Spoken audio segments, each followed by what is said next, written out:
So, we're back. Yep, welcome to Bad Influence, returning with all your old favourites, including some fat reviews. This week, our panel look at Jurassic Park on the Mega Drive. And we've got a first look at the game everybody's talking about, Mortal Kombat. And in my first report from America, I'll be looking at the latest in games technology that can produce pictures like this. Me! I'm back too. It's me, Fertlers. Over here. Right, I'm all ready for the new programme with my Bad Influence pencil case, rubber and ruler set. I've also got some multicoloured felt tips and a brand new cheat book. Right, now for the first cheat of the new series. It's for Super Swiv on the SNES. Now, normally on Super Swiv, you have to choose to control either the helicopter or the Jeep. But this cheat lets you control both at once. Simply press select on the title screen and then start an A. So, that's select and start an A. And now I can attack from both the ground and the air together. Right, if you'll excuse me, I just think I'll finish off writing my address. Yes, here we are. Namrood, star of Bad Influence. Yes, the shed, that's right. Behind the studio, Leeds, Britain, the world, solar system, the universe. Yes, and the cosmos. A somewhat unscheduled interruption, the first of many, I'm sure. Hey, are you tired of typing? Are mice making you miserable? Are you jaded by joysticks? Then what you need is one of the new personal computers that you can write on. Hey, right on. This one's called the Pen Pal. It was launched by Amstrad earlier this summer. It has the capability to be a phone book, a diary and a notepad, and you can put additional software in this little slot on the back here. Now, when you first use this machine, you have to teach it how you write. Not how you write, because it understands the letters, how you write, because it's got to understand how you form each letter. So, let's do B. Train B. Capital B. And tick. Now it's learned how I do a capital B. I put all the other letters in before the programme, so now if I write my name, it should recognise it no problem at all. A-N-D-Y-C-R-A-N-E.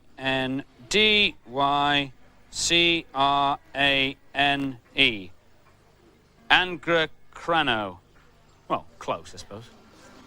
But how does the computer understand your handwriting? I can usually read Andy's handwriting because I understand the meaning of the words. Make sense of that, then. Aha. OK, so this first word is either going to be meet or melt. But even Andy isn't going to want to melt me in the canteen, so it's got to be meat. The computer doesn't know that, though. It doesn't understand the meanings of the words, so it has to use a different technique. The computer learns the way you write its letter. It records where you put the pen down first and then follows you all the way around to the end. Now, that pattern that ends up, if it matches something in its memory, all well and good, but then again, sometimes your small e's end up as small s's. Apple have brought out their own electronic message pad called the Newton. It tries to get past this problem by comparing each word you write with its own inbuilt dictionary. So it'll only let you write proper words. There you go, meet and melt. But I get rid of that because it's a lot of fun. It's more expensive, but you can write any way you want on the page, and you can write in joined-up handwriting too. So it's just like using a pen and paper, really. Soft. And now it's time for our first review. I think he means that now it's time for our first review. No, that's not what it says here, though, is it? It's Jurassic Park. There's only one film, but there are loads of different versions of the games. The SNES game comes in interactive surround sound. The PC version has the best graphics, and at the other end of the scale, there's the Game Boy version. They're all due for simultaneous release on October the 22nd. But first to hatch is the entirely different Mega Drive version. Here's Sahale. Jurassic Park is an average platform game hyped on the back of a major film licence. You can either play Dr. Grant or as a raptor. Here I'm playing Dr. Grant. Dr. Grant has got various things that he can do. He can swing from ropes, and as he falls, he can shoot the dinosaurs with various weapons which are displayed in a box in the top left-hand corner of the screen. He's got various weapons, such as a dart, a red dart, an electricity bolt, and a bomb. The scrolling on the game is rather jerky, but the animation on the central character itself is quite good. Being the raptor is better than being Dr. Grant, although it's so easy to kill people. You just jump on them. You don't even need all 3 buttons. The jump one's enough to get through the first level. It's almost too easy. I'm really disappointed with this game. I would have thought they'd come up with a better game for such a big film title, and it doesn't follow the plot of the film much either. I think it's overrated, just like the film. Unless you're wanting to buy this game for it being Jurassic Park, I recommend Alien 3. as the game has the advantage of actually having a plot. This game has great graphics, but the control system lets it down. And so the final scores for Jurassic Park on the Mega Drive. The girls gave it an average score of 3 out of 5, and the boys agreed with them. They gave it 3 out of 5 as well.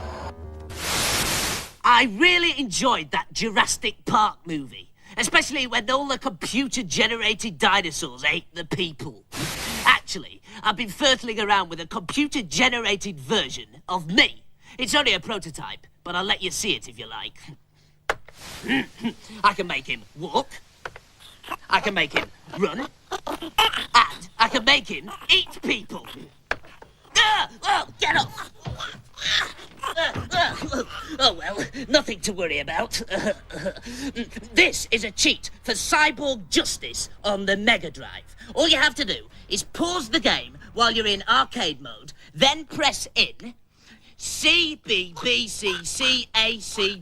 to get a secret options screen. Get off, you digital dung beetle, or I'll wipe your wireframe and puncture your pixels, you grotty graphic. And you can peruse the reviews and loads of other information in our data blast, which appears at the end of the programme. If you were watching last series, you'll know how it works, but if not, this is how you access it. All you need is your Commodore Garden video recorder. And the bit of the programme to record is the credits, the last 30 seconds, where everybody's name shoots across the bottom of the screen. When you've done that, rewind it and play it back, but don't play it back at the normal speed. Play it back using your pause and frame advance. And when you've done that, more than 90 different pages of information will become available to you. Now we're going to be having regular reports from Z Wright in America. For the first programme, he's been having a look at all the new stuff stateside. The hottest news from the U.S. is happening in that building behind me.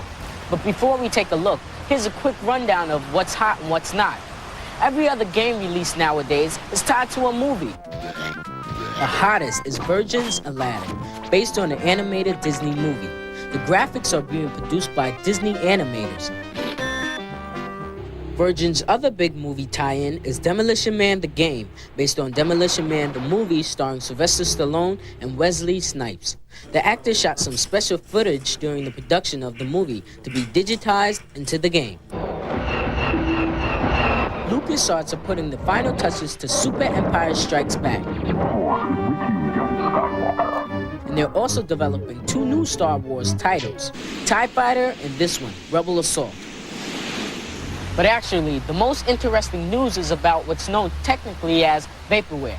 Everybody's been talking about it for months, but it really doesn't exist yet. One example is Sega's home virtual reality headset. They had a prototype version of it at a big computer show in Chicago in June, and they told us we could have it today to show you. Then they changed their mind. Another fascinating piece of vaporware is the so-called Action Game Master. As far as we can tell, it only exists in this picture, but it's supposed to play Super NES, Mega Drive, Master System, and NES, and CDs. Personally, I'm waiting for the Mark II version, which will no doubt make toast, tidy your bedroom, and probably land a man on Mars. But one piece of vaporware that is slowly condensing into reality is 3DO, and this is their headquarters in California.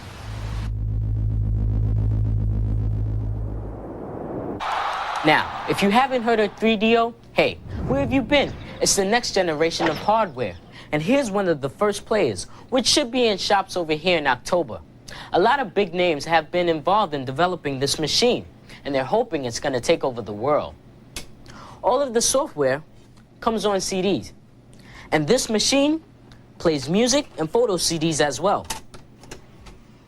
The interactive CDs include both information titles like encyclopedias, dictionaries, and educational software, and of course, games. The machine has fantastic graphics and sound capabilities.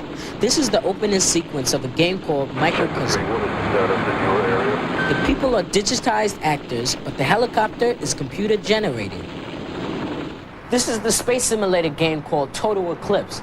It's still at a very early stage of development, but you can still get a sense of the power of the platform. Ooh. There will be 10 titles ready when the machine is launched, with at least another 10 by Christmas, including this one, Crash and Burn. This is a CD full of images. To encourage the game developers to use the capabilities of the studio, they are given a library of 200 CDs full of images and sounds they can use for free. The most obscure image I could find was this animal from Borneo. Slow loris. A slow loris. Could it be the new Sonic? But I'm going to leave you with the latest way of watching TV. It's called the Virtual Vision Sport. It's a portable TV with a difference. It gives you the effect of a giant TV screen hanging about 10 feet in front of you in midair. Oh, the football game. Oh, man. Yo, Is he right?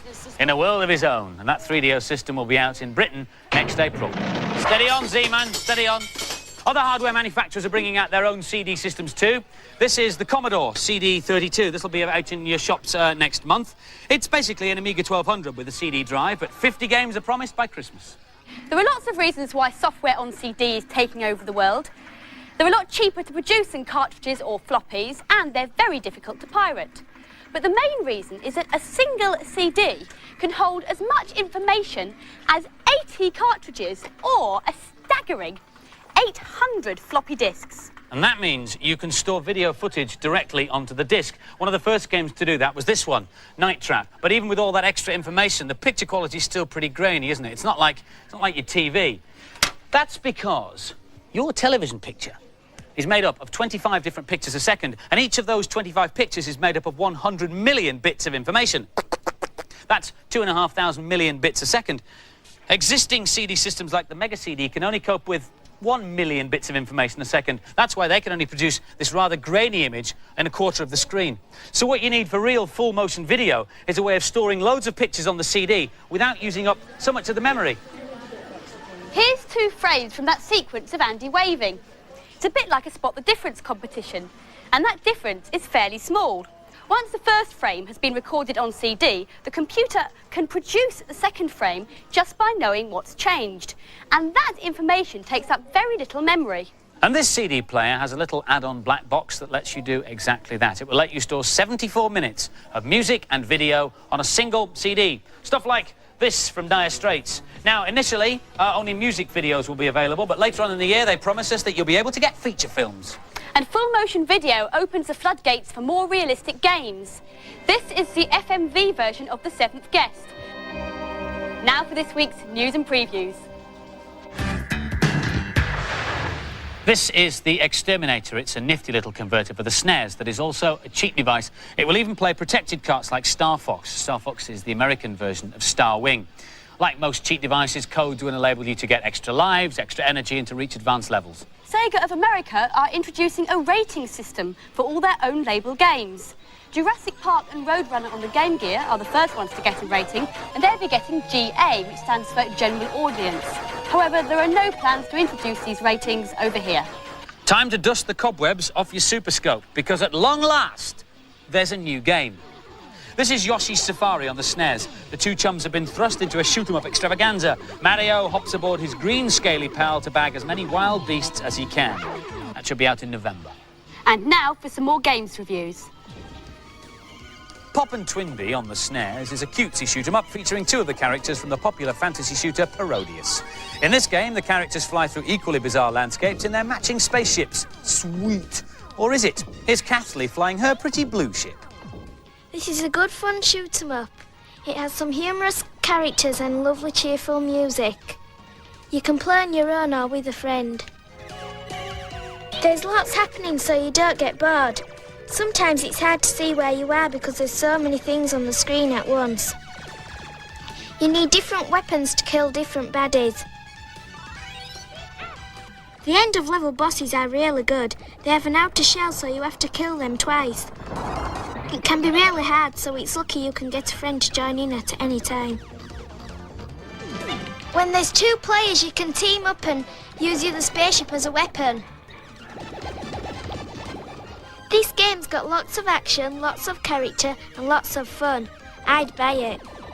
The graphics are excellent, especially the use of Mode 7 on the bosses. Cute graphics and cute music make for a really good game. Not one to play over and over, though. Excellent graphics, but a bit too cute for my taste. It was a good game, though. And the scores for Pop and Twinbee, the girls gave it a fat 4 out of 5, and the boys gave it a fat 4 out of 5 too. Soccer Kid on the Amiga has to roam the world to find all the pieces of the shattered World Cup with only a football to help him. Here's Tal to kick off. The first thing that struck me about this game was the excellent presentation. And I think it's good that you have a learning section that teaches you all the moves. To aid you during a game, the only weapon you have is a football, with which you can do various tricks. You can do overhead kicks, you can stand on the ball, roll on it, you can do high jumps with which you can reach a platform, and if you lose your ball, you can easily regain it. During the game, you have to collect 11 player cards to make up a whole team. This will access a bonus stage where a piece of the cup may be found. There's also a time limit. As you can see, here I'm not having much luck. Each stage is set in a different country to which there are many levels. You cannot select where to start from, you must complete the game in a certain order of countries. Here we are in Russia. The annoying thing about this game is the music, but luckily we can switch that off. This is a great game with great potential, but you must be patient with it, as complete mastery of all the moves takes time. I found the title a bit misleading because it was not a sports game. The ball was hard to control and the music was annoying. It's not instantly appealing, but the graphics get better and better on each level. It's one worth sticking with. And the scores for Soccer Kid: the girls gave it an average 3 out of 5, and the boys gave it a fat 4 out of 5. This Monday, sweaty hands across the country will be able to grab hold of the most hyped game since Sonic 2. Mortal Kombat, claimed to be the most graphic beat-em-up ever. Digitised characters literally rip the hearts out of each other's bodies and tear off each other's heads. So here it is then, the first showing on British television of the game that everybody's talking about. This is Mortal Kombat. Now, the software company behind this are hoping that all the hype will sell some more copies of the game. But as a beat-em-up goes, it's no more violent than any other you can buy. The difference is that, like the coin-ops in the arcades that have a switch that turns off the violence, Mortal Kombat's got a gore code included. Now, a gore code is simply a cheat that lets you turn the violence on or off like a tap. This is it without the cheat, and this is it with it. I don't know what all the fuss is about myself. That cheat is only supposed to be available to anybody over the age of 18, but of course by now it's been published in all the magazines. Listen, take it from me, it doesn't add anything to the gameplay, and bear this in mind before you part with your hard-earned. In a month's time, the best beat-em-up ever comes to the Mega Drive. Good old Street Fighter 2. The annoying thing about Mortal Kombat isn't the violence or even the hype. It's the fact that, once again, video games will be put under the spotlight and given bad press by people who really don't know what they're talking about. What a load of scrotty rubbish! Of course video games can't make you violent, and anybody who says they can, I'll rip off their heads and write their name on the wall with the blood from their tonsils. I've been playing video games for ages, and it hasn't affected me. Right! I'm going to tell you this cheat once more. It's how to get to the cheat menu on Body Blows for the Amiga. All you have to do on the tournament screen is pull both joysticks back for 10 seconds. I said 10 seconds to get to the cheat menu. What are you looking at? I've been playing video games for ages, and what are you looking at? If you want to access the Data Blast, set your video recording now. Competition time now. We've got a CDI player and some software to give away. Competition question is very simple. What do the letters FMV stand for? If you think you know, why not give us a call on 0891 700 100. Calls will cost you no more than 25p, but check with whoever pays the phone bill before you pick up the phone. The lines will stay open till midnight on Monday. And if that wasn't enough, you will also receive the Funky Bad Influence t-shirt. And hey, get this, a copy of Namrood's latest album. Girls, get ringing in. And also you can write with any comments or ideas you'd like to see featured. But that's it for this week. Bye. Just before we go, though, I'd like to point out that I did write all the credits for this week's programme on my pen pad. See ya.